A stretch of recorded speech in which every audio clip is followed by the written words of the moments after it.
एक ऐसा अभयारण्य जिसके संबंध में ये कहा जाता है कि यहीं पर सीता माता ने अपना वनवास काटा था। यहीं पर रहते हुए ही सीता माता ने अपने दोनों पुत्रों लव और कुश को जन्म दिया था। वो अभयारण्य है राजस्थान का सीता माता अभयारण्य, जहां पर आपको उड़ने वाली गिलहरी भी देखने को मिलेगी। तो आज मैं आपको सीता माता अभयारण्य की सैर करवाने वाला हूं और मैं अपनी बनाई हुई एक इमेज के माध्यम से आपको सीता माता अभयारण्य के संबंध में सारी डिटेल दे दूंगा। तो पहले आपको वो इमेज दिखा देता हूं जो मैंने बनाई है। ये एक इमेज है और इस इमेज में जितने भी छोटे छोटे चित्र हैं, इन चित्रों के माध्यम से हम सीता माता अभयारण्य का भ्रमण करने वाले हैं। तो सबसे पहले एक बार देखते हैं कि इस अभयारण्य की देश में कहां पर स्थिति है। तो ये राजस्थान में यहां इस जगह एक जिला आता है और वो जिला आता है प्रतापगढ़। तो सीता माता अभयारण्य जो है ये राजस्थान के मुख्य रूप से प्रतापगढ़ जिले में विस्तृत है, लेकिन इसका विस्तार प्रतापगढ़ के अतिरिक्त और अन्य जिलों में भी है। राजस्थान के मैप पर यदि हम आए तो ये है यहाँ प्रतापगढ़, ये है यहाँ उदयपुर और ये है चित्तौड़। और अगर मैं एक सर्किल करना चाहूँ सीता माता अभयारण्य को तो इस तरीके से मैं कर सकता हूँ, जिसमें प्रतापगढ़ का भाग ज़्यादा आ रहा है, इसके अतिरिक्त इसमें उदयपुर का भी कुछ भाग है और चित्तौड़ का भी कुछ भाग है। तो सीता माता अभयारण्य जो है ये मुख्य रूप से राजस्थान के प्रतापगढ़ जिले में विस्तृत है, लेकिन इसका विस्तार प्रतापगढ़ के अतिरिक्त उदयपुर में भी है और चित्तौड़ में भी है। तो इससे संबंधित 3 जिले हो गए। अब ये जो अभयारण्य है इसको एक दूसरे नाम से भी जाना जाता है, चीतल की मातृभूमि। तो या तो आप सीता माता अभयारण्य बोल दो, सीता माता अभयारण्य, या चीतल की मातृभूमि। इस नाम से भी क्वेश्चन हमसे पूछ लिया जाता है, चीतल की मातृभूमि। इसका जो टोटल एरिया है वो है 422.94 वर्ग किलोमीटर, 422.94 किलोमीटर स्क्वायर। ठीक है, अब मैं आपको उस इमेज की तरफ लेकर चलता हूं।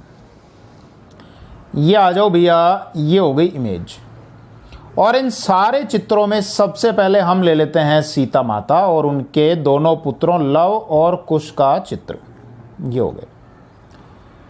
तो ये पहला चित्र हमको क्या बताता है, जैसा कि सीता माता का चित्र है और उनके पुत्रों लव और कुश का चित्र है, तो वही यहाँ के लोगों की मान्यता कि सीता माता ने इसी जंगल में यानी सीता माता अभयारण्य के जंगलों में ही अपना जीवन व्यतीत किया था। यहीं पर लव और कुश को जन्म दिया था और उनके रहने के कारण ही इन जंगलों को सीता माता अभयारण्य का नाम दे दिया गया।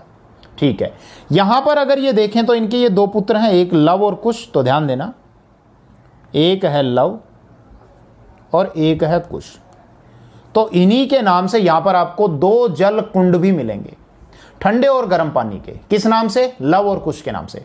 अच्छा, ये दोनों सीता माता के पुत्र हैं और पुत्र को हम इंग्लिश में क्या बोलते हैं? सन। सन। तो यहां पर इस सन से आप ये याद रख सकते हैं कि इस अभयारण्य को कब स्थापित किया गया था। स का मतलब हो गया 7 और न का मतलब हो गया 9, अर्थात 1979 में इसे अभयारण्य के रूप में स्थापित कर दिया गया था, नवंबर 1979 में। ठीक है, ओके। अब ये ध्यान देना, ये जो सीता माता अभयारण्य है तो यहीं पर आपको कुछ नदियां भी मिलेंगी। बहुत सारी नदियां यहां से निकलती हैं। कुछ नदियां मैं आपको बता रहा हूं जो सीता माता अभयारण्य में अगर कभी आप भ्रमण करने जाएं तो अवश्य जाइए, घूमिए और स्नान करिए, मजे आएंगे आपको बहुत।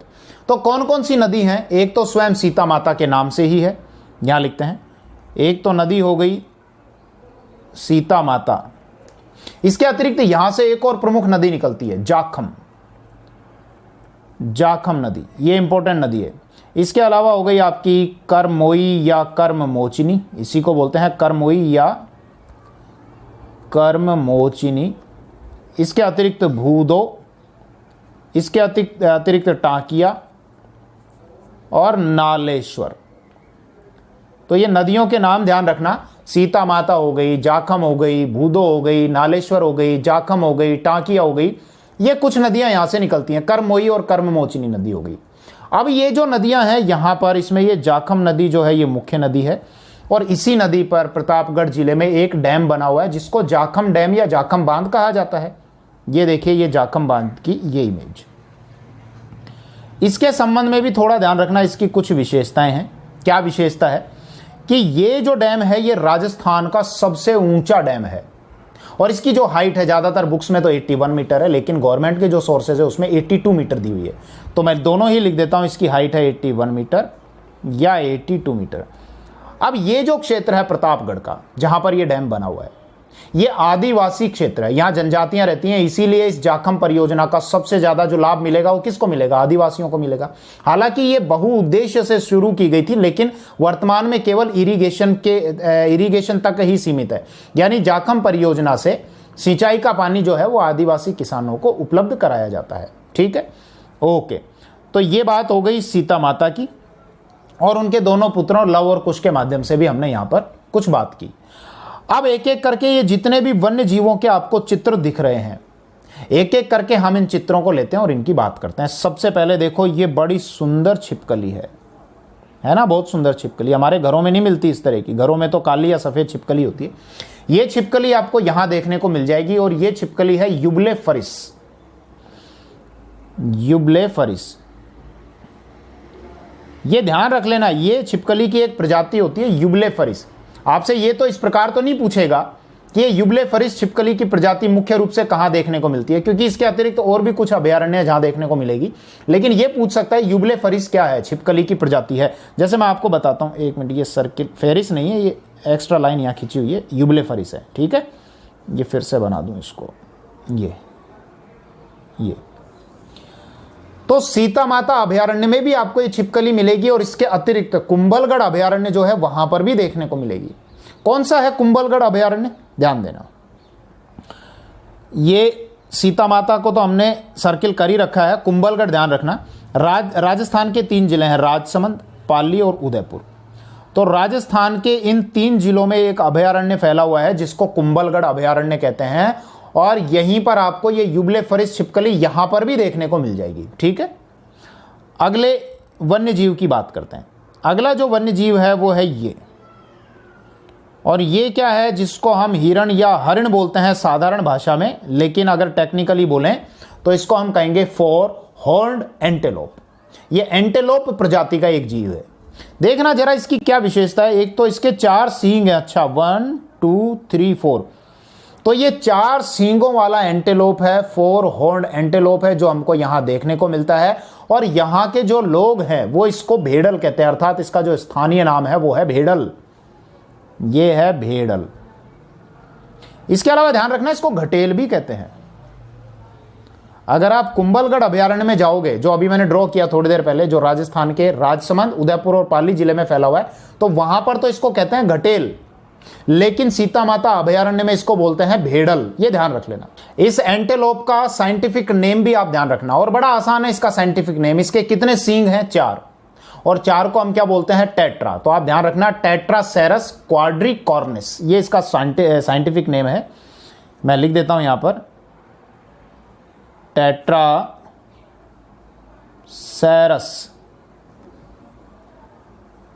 क्वाड्रिकॉर्निस। टेट्रा मतलब 4, तो इस तरीके से आप याद रख सकते हैं। तो क्लियर है कि ये 4 हॉर्न्ड एंटेलोप है जिसको सीता माता अभयारण्य में भेड़ल कहते हैं, कुंभलगढ़ अभयारण्य में घटेल कहते हैं, अर्थात इसको भेड़ल बोल दो या घटेल बोल दो, और इसी का साइंटिफिक नेम है टेट्रासेरस क्वाड्रिकॉर्निस। क्लियर। अगले वन्य जीव पर आते हैं, और अगला वन्य जीव जरा ये देखना, ये जिसको मैं गोला कर रहा हूं, ये है चीतल, जिसके कारण हमने ये कहा था सीता माता अभयारण्य को चीतल की मातृभूमि।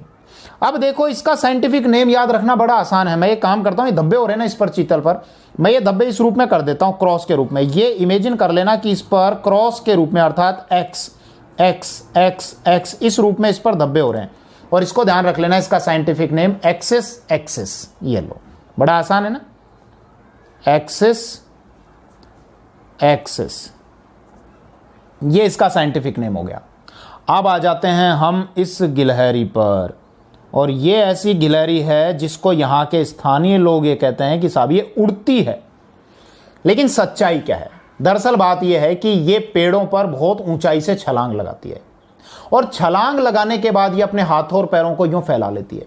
फैलाने के बाद इसके हाथ और पैर जो हैं वो पैराशूट की तरह हो जाते हैं। ये देखो ना, ये दिख रही है आपको, एक झिल्ली निकली हुई, तो ऐसे फैल जाते हैं, पैराशूट की शेप में हो जाते हैं। और फिर ये जब छलांग लगाती है तो हवा में तैरती हुई एक जगह से दूसरी जगह चली जाती है, जिसको हम बोलते हैं डाइव करना। तो डाइव करती हुई 100, 200, 300 फीट तक ये एक जगह से दूसरी जगह चली जाती है, और नीचे से देखने पर ऐसे लगता है जैसे ये उड़ रही हो, जबकि वास्तव में उड़ती नहीं है, ये केवल हवा में तैरती है। क्लियर है? तो उड़ने वाली गिलहरी, इसको साधारण भाषा में कहा जाता है, और वहां के जो लोग हैं वहां इसको मशोवा के नाम से बोलते हैं। क्या बोलते हैं इसका स्थानीय नाम? मशोवा।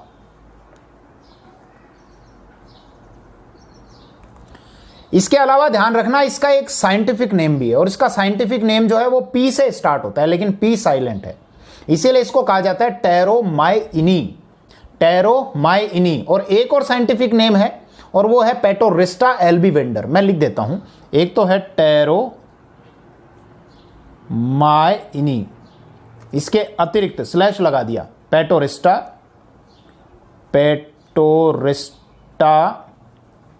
एल्बीवेंडर, ये इसका साइंटिफिक नेम हो गया, जिसको हम उड़ने वाली गिलहरी बोलते हैं। दरअसल उड़ती नहीं है, और स्थानीय नाम क्या हो गया? मशोवा। ये दिन भर ज्यादातर रेस्ट करती है, और रात को फिर ये छलांगे लगाती है, यानी निशाचर जीव है, रात को भ्रमण करता है। क्लियर? अगले पे आ जाते हैं। देखो, ये जो अगला जीव है ना, ये जिसको मैं सर्किल कर रहा हूं, इसको बोलते हैं वैसे चींटीखोर। ये क्या करता है? पेड़ के तने को मुंह से उखाड़ लेता है, उसमें जो दीमक होती है, चींटियां हो जाती है, उनको खा जाता है ये। तो चींटीखोर भी बोलते हैं। इसके अतिरिक्त इसको पेंगोलिन भी बोलते हैं, और यहां पर इसको कहा जाता है आड़ा हुला। क्या कहा जाता है? आड़ा हुला। यहां लोग इसको आड़ा हुला बोलते हैं, जबकि इसका नाम क्या है? पेंगोलिन या चींटीखोर भी इसको बोल दिया जाता है। क्लियर है साहब? ठीक है। अब इसके बाद देखो, हमारा एक चित्र ये बच रहा है, एक तो ये एक फूल का चित्र बच रहा है। समझना, ये जो पेड़ है ये यहां की मुख्य वनस्पति है, और ये है सागवान का वृक्ष, जिसकी पत्तियां इतनी चौड़ी चौड़ी होती हैं, और इसकी जो लकड़ी है ना वो बहुत मजबूत होती है सागवान के वृक्ष की। हो सकता है आपके घर में भी फर्नीचर होंगे या गेट होंगे, वो सागवान के इस वृक्ष से बनाए गए होंगे। इसको कहा जाता है टीक। क्या बोलते हैं? टीक। और इसका साइंटिफिक नेम है टेक्टोना ग्रैंडिस। क्या? Tectona grandis. ये ध्यान रख लेना, बहुत इंपॉर्टेंट है। टेक्टोना ग्रैंडिस, ये हो गया साहब इसका साइंटिफिक नेम। ठीक है। अब ध्यान देना, एक बार मैं इसको थोड़ा क्लियर कर दूं, फिर एक जो बचा हुआ चित्र है उस चित्र को ले लेंगे। इसको मैं हटा देता हूं। ठीक है। अब ये एक इमेज हमारी बची हुई है, ये रह गई, इसकी बात कर लेते हैं। देखो, फूलों की कुछ प्रजाति होती है, मतलब वो पेड़ पौधे हैं जिनमें फूल लगते हों। तो एक प्रजाति होती है ऑर्किड या ऑर्चिड, जिसको हम कहते हैं। अर्थात ऑर्किड या ऑर्चिड में वो पेड़ पौधे आते हैं जिनमें फूल लगते हैं। और इसी ऑर्किड या ऑर्चिड के अंतर्गत कुछ दुर्लभ प्रजातियां हैं जो केवल हमको सीता माता अभयारण्य में ही देखने को मिलती हैं या इसके आसपास देखने को मिलती हैं। उन दुर्लभ प्रजातियों के नाम आप ध्यान रखना। एक तो है जुगजाइन स्ट्रेप्टामेटिका, और इसके अतिरिक्त एरिडिस क्रिस्पम। ये ध्यान रख लेना, थोड़े अटपटे नाम जरूर हैं, लेकिन एक दो बार पढ़ोगे तो याद हो जाएंगे। एक तो क्या था? जुगजाइन स्ट्रेप्टामेटिका, और दूसरा क्या था? एरिडिस क्रिस्पम। ये हो गया इस ऑर्चिड की वो दुर्लभ प्रजातियां जो हमको यहां पर देखने को मिलती हैं। अब कुछ बातें और ध्यान रख लेना कि यहां पर अगर कभी आपका भ्रमण का विचार हो, कभी घूमना चाहो तो बिल्कुल जाओ। और आप एक काम करना, यहाँ मई और जून के महीने में जाना, क्योंकि उस समय यहां पर एक मेला भरता है। यहाँ इस अभ्यारण्य में सीता माता का मंदिर है जहां मेला भरता है, और ज्येष्ठ की अमावस्या को मेला भरता है। मई और जून के महीने में भरता है। आपको बहुत मजा आएगा। चारों तरफ नदियां बह रही हैं, बहुत बड़ा जंगल है। मैं हालांकि गया नहीं हूं, मैंने कुछ वीडियोस देखे थे, लेकिन मेरा विचार है कि लॉकडाउन जब समाप्त होगा तो मैं भी यहां भ्रमण करने के लिए जाऊं। बहुत ही अच्छी जगह मुझे लगी वीडियो के माध्यम से। तो कभी अगर जाओ तो ध्यान रखना, मेला ध्यान रख लेना। मेला कब बढ़ता है? ज्येष्ठ की अमावस्या को। ज्येष्ठ अमावस्या, ये क्वेश्चन पूछा जा सकता है। और वैसे भी घूमने का विचार हो तो इसी तारीख के आसपास में चले जाना, आपको मजा भी आ जाएगा। ठीक है। इसके अतिरिक्त इस संबंध में, इस अभ्यारण्य के संबंध में ज्यादा और कुछ नहीं है। हाँ, एक बात और ध्यान रख लेना कि यहां पर औषधियां बहुत आपको मिलेंगी। औषधियों की बहुत सारी प्रजातियां तो ऐसी हैं जो केवल आपको यहीं पर देखने को मिलती हैं। तो अब सीता माता अभयारण्य का भ्रमण तो हो गया, इसके बाद किसी और अभयारण्य का भ्रमण करेंगे। धन्यवाद। जय हिंद।